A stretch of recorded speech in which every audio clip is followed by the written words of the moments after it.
Pessoal, hoje é dia de novidades na DC.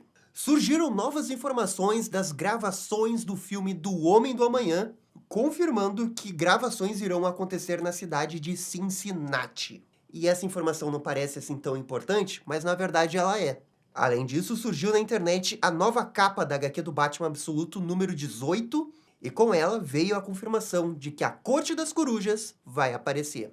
Gente, é a Corte das Corujas Absolute. E já pela capa, dá pra ver que essa versão vai ser bem diferente da versão do universo principal. Vamos especular que o que pode ser, o próprio Scott Snyder já deu uma indicação do que não é, mas de qualquer jeito é muito grande, é a Corte das Corujas. Também surgiram novas informações do filme cancelado da Zatanna. A diretora e roteirista Emerald Fennell falou um pouco do roteiro que ela tinha escrito na época do J.J. Abrams. E também envolvendo o filme The Batman Parte 2, as buscas pelo ator que vai interpretar o pai do Harvey Dent, o Christopher Dent, continuam. E um ator bem grande supostamente recusou o papel. E a DC também registrou novas marcas de lanternas e Gorilla Grodd, o que realmente pode ser um grande indicativo de que aquele rumor de que o Gorilla Grodd iria aparecer na série do Jimmy Olsen realmente seja verdade. Muito bem, gente, vocês viram, tem muito assunto no vídeo de hoje. Roda a abertura e vamos lá!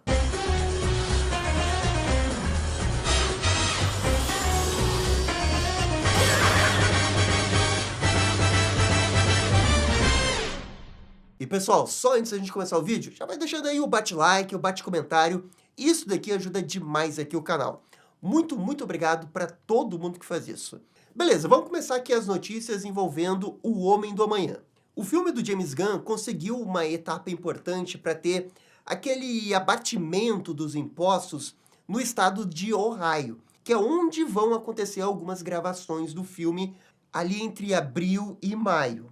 A informação surgiu do site DCFN, e a grande novidade é que esses documentos que falam sobre o abatimento de imposto é para a cidade de Cincinnati, e não para a cidade de Cleveland. Cleveland foi a cidade onde James Gunn preferiu gravar as cenas de Metrópolis. E agora surge esse documento que, dessa vez, no Homem do Amanhã, as coisas podem acontecer numa outra cidade, que é no mesmo estado.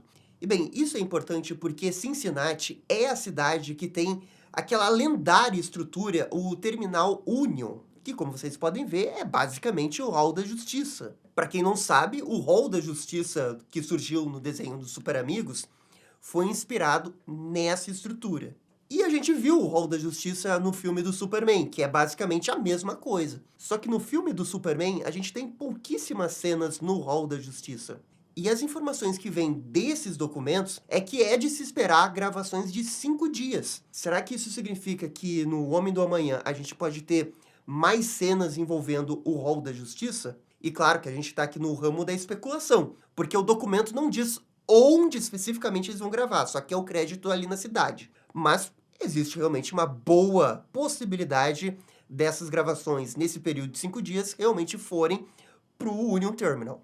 É mais um indício que a Gangue da Justiça vai aparecer no filme, porque a gente já teve na outra semana a informação que a Mulher Gavião vai aparecer. Bem, a Mulher Gavião faz parte da Gangue da Justiça, é difícil de acreditar que eles não iriam aparecer. Agora, mais o Hall da Justiça. Será que é sonhar muito em ter algum tipo de luta no Hall da Justiça? Isso seria muito maneiro.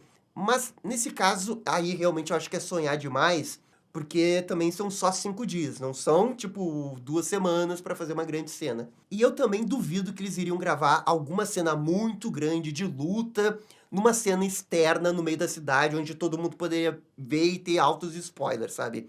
Esse tipo de coisa, quando envolve filme de super-herói, é feito em estúdio. Beleza, vamos seguir aqui a nossa pauta com a notícia da Corte das Corujas no Universo Absoluto. Saiu a capa da edição número 18 do Batman Absoluto, na qual o próprio Scott Snyder falou que não era para ter saído essa capa tão cedo, porque acabou dando um spoiler do final da edição 17, que vai sair na semana que vem. Mas a vida é como é, saiu essa semana e agora a gente sabe que na edição número 18, a Corte das Corujas vai aparecer. A história dessa edição número 18 envolve a continuação da saga da Era Venenosa, que vai aparecer na edição número 17. E dei uma olhada nessa capa aqui, ali na esquerda, a gente tem várias pessoas usando uma máscara. E se você olhar bem para as roupas que eles estão usando, é bem diferente daquele terno todo elitizado da Corte das Corujas.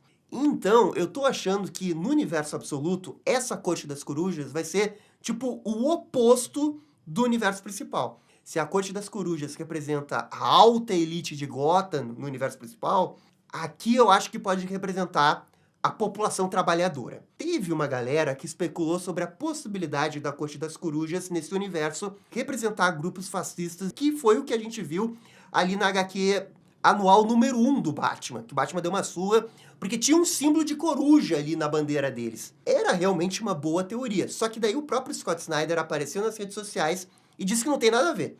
Essa Corte das Corujas com certeza não tem nada a ver com aquele grupo que a gente viu no Batman anual número 1. É por essas e outras que eu tô achando que esse grupo vai ser um grupo do bem, e é aqui que eu queria chegar no Dick Grayson. Porque o Dick Grayson vem tendo o build-up ao longo das edições, a gente já viu ele umas 2 vezes, ele nunca teve um diálogo nem nada, mas ele estava ali. Ele é um cara que trabalha em Gotham. E o Scott Snyder já tinha falado num outro momento que o Dick Grayson iria ter uma importância maior em breve. Então, eu acho que agora chegou o em breve. Não duvido que a Corte das Corujas seja liderada pelo Dick Grayson, ou que o Dick Grayson tenha algum tipo de ligação com a Corte das Corujas. Vamos lembrar que no universo principal, o Dick Grayson também tem uma ligação com a Corte das Corujas. Ele não é membro nem nada, mas a Corte das Corujas queria usar o Dick Grayson. Eu acho que isso pode ser uma maneira interessante de inverter os papéis. Agora a gente vê o Dick Grayson como membro, ou talvez até o líder da Corte das Corujas. E é o universo absoluto. Você pode esperar tudo do universo absoluto, especialmente do Batman. A Arlequina pertencia àquele grupo lá do Capuz Vermelho. Alguém poderia esperar isso? Para mim foi uma subversão da Arlequina. Acho que a gente vai ver a mesma coisa com Dick Grayson. Então assim, ó, na semana que vem vai sair a edição número 17. Mas bem, em março a gente vai conhecer a Corte das Corujas do universo absoluto. E assim, ó, tudo isso que eu falei de pode ser Dick Grayson, eles podem ser mocinhos, é uma teoria. Eu posso estar completamente errado, tá? A única coisa que a gente tem certeza hoje, que dá pra cravar, é que não é o mesmo grupo que a gente viu no Batman anual número 1. Isso é certo. E até pela forma como o Scott Snyder foi bem enfático na hora de falar que não é, acho que é uma prova que ele não quer associar nada da Corte das Corujas a isso, porque eles realmente são do bem. Enfim, tem mais um mês de espera. Vamos ver a primeira edição número 17, vai ter a Era Venenosa Absoluto. Vai acontecer um monte de coisa, é uma nova mega saga, uma saga que também deve ter o Espantalho. Tem muita coisa pra acontecer aqui nas HQs do Batman Absoluto ainda. Vamos aguardar. E o hype tá lá em cima, né? Vocês sabem, tá lá em cima. Aliás, só um parênteses aqui, vocês viram a Athena do Universo Absoluto? Que coisa maravilhosa isso daqui. Nossa, isso daqui foi maravilhoso. Nossa, 10 de 10. 10 de 10. Seguindo pro próximo assunto, a gente tem o filme cancelado da Zatanna. Pois é, quem lembra do filme cancelado da Zatanna? Esse filme estava em desenvolvimento quando a DC fechou aquele acordo com o J.J. Abrams. Vocês lembram que a DC deu uma porrada de dinheiro pro J.J. Abrams produzir Liga da Justiça Dark, Constantine, Zatanna? Pois é, a gente agora tem informações da Zatanna. E só pra deixar bem claro, todos esses filmes aí da época do J.J. Abrams foram cancelados. Assim, ó, inacreditável como a DC gosta de torrar dinheiro com essas coisas. Deu uma bolada pro J.J. Abrams, o cara não produziu nada! Nada! Mas enfim, a Bad Robot, né, tinha um plano. E um dos planos envolvia esse filme da Zatanna. E ela pediu pra roteirista Emerald Fennell a escrever esse roteiro. E essa roteirista, recentemente, ela deu mais detalhes sobre como seria esse filme da Zatanna. Isso porque ela também é a roteirista e diretora do novo filme que vai sair da Warner, O Morro dos Ventos Uivantes, que o pessoal tá criticando, tá toda uma polêmica em cima desse filme aí. Mas polêmicas à parte, a Emerald Fennell, ela produziu outros filmes que foram bem. O Saltburn é um deles e Bela Vingança. A verdade é que ela tem um bom espaço ali em Hollywood, ela tem um certo prestígio. Mas enfim, de qualquer jeito, ela revelou na entrevista que o filme da Zatanna era um filme sobre um colapso mental que a Zatanna iria ter. Um momento difícil que ela estava passando e ela começaria a surtar, e segundo a própria roteirista, era um filme muito dark. Mas era um filme também um pouco inspirado no momento da vida dela. No momento que ela estava tendo colapsos nervosos dela, né, colocou esse sentimento e colocou na personagem da Zatanna. E assim, a própria roteirista entende que o roteiro não era muito pronto para virar um filme de super-herói. Era uma coisa muito distante do que o próprio estúdio queria na época. Pelas palavras dela, dá pra entender que era um filme muito mais pessoal que tinha a Zatanna, por acaso, sabe? E olha, eu vi muitas pessoas falando mal e tal, mas eu não acho a ideia tão ruim assim. Poderia dar alguma coisa interessante aí, desde que fosse bem feito, né? E não fosse só um colapso mental sem graça, né? Pô, a gente tá falando da Zatanna. Se ela vai ter um colapso mental, cara, tem que ser muito, mas muito doido, assim, visualmente falando. Cara, tem que acontecer coisas completamente fora da realidade, a criatividade tem que estar a mil na hora de fazer. Mas ao mesmo tempo, quando ela fala que se baseou muito nela pra fazer a história, né? Fica parecendo aquele self-insert que talvez não fosse tão interessante, sabe? Dá aquele medo que a história não ia ser tão complexa como poderia ser, sabe? Mas enfim, como ela mesma disse, era um filme que o estúdio nunca iria topar em fazer. Pelo jeito, teria que mudar muito o roteiro até virar uma coisa mais palatável pro público que vê filme de super-herói. Esse filme não vai acontecer. Mas, mesmo se o filme fosse bom ou ruim, eu acho meio idiota esse negócio de que a gente tem que adaptar um roteiro para se encaixar a como que se espera que seja um filme de super-herói. Porque, assim, um filme de super-herói, ele pode ir para vários caminhos. Não necessariamente você tem que seguir a velha fórmula da jornada de herói, sabe? Você pode ser bem mais criativo em outras coisas. Então, assim, eu acho que dizer que só porque era diferente de um filme de super-herói, não quer dizer que o filme seria ruim, né? A verdade é que a gente nunca vai saber, né? A gente nunca vai pegar esse roteiro, sei lá, talvez um dia o roteiro vaze e a gente fique sabendo mais.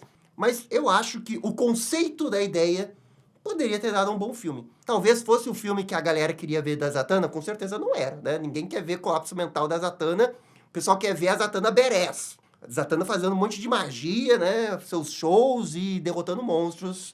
É isso que a galera quer ver da Zatanna, né? Então é uma abordagem muito, muito, muito diferente que não tem como saber se daria certo ou não, né? Provavelmente daria errado. Mas eu não sou totalmente contra o conceito.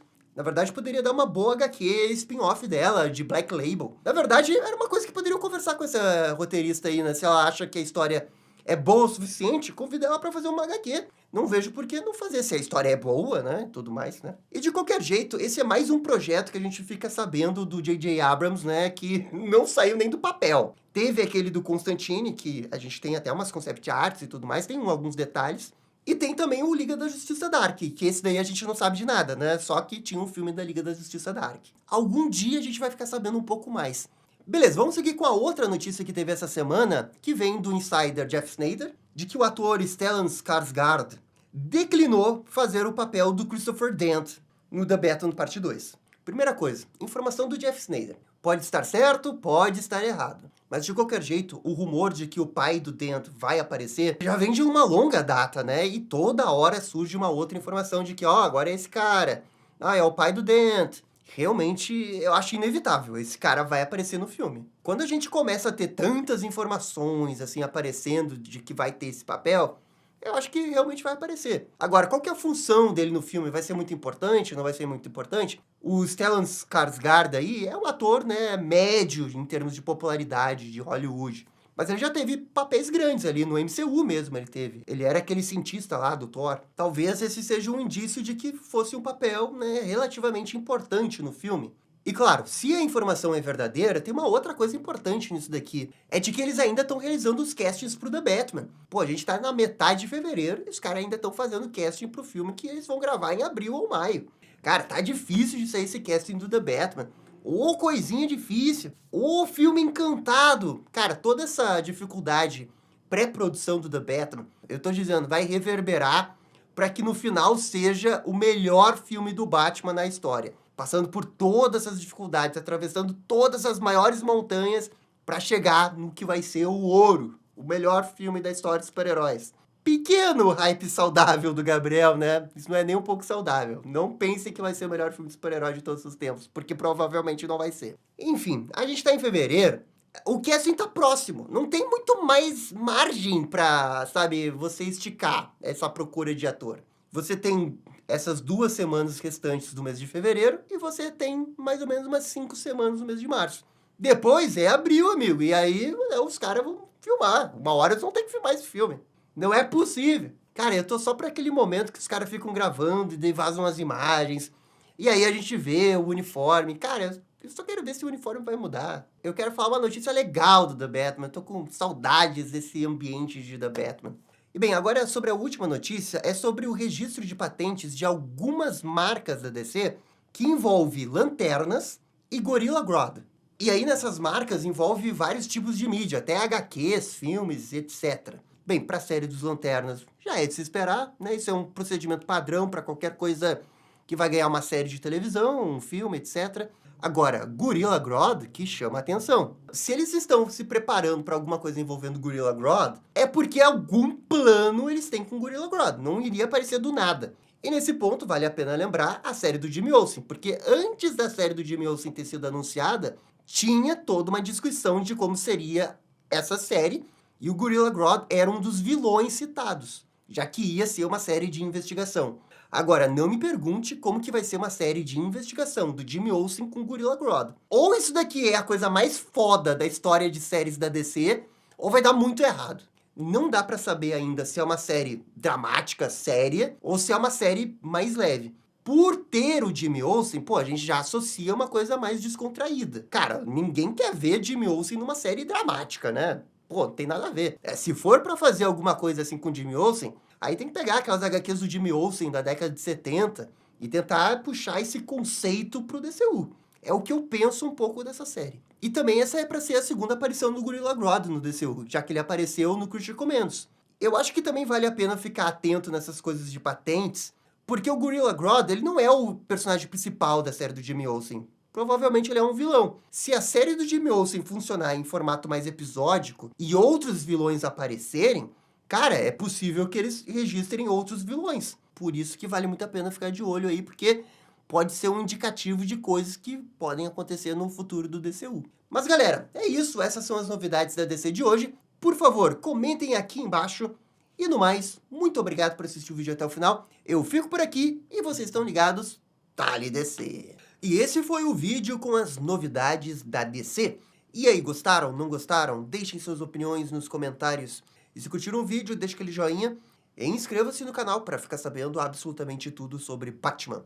Obrigado, gente, e até a próxima. Tchau, tchau.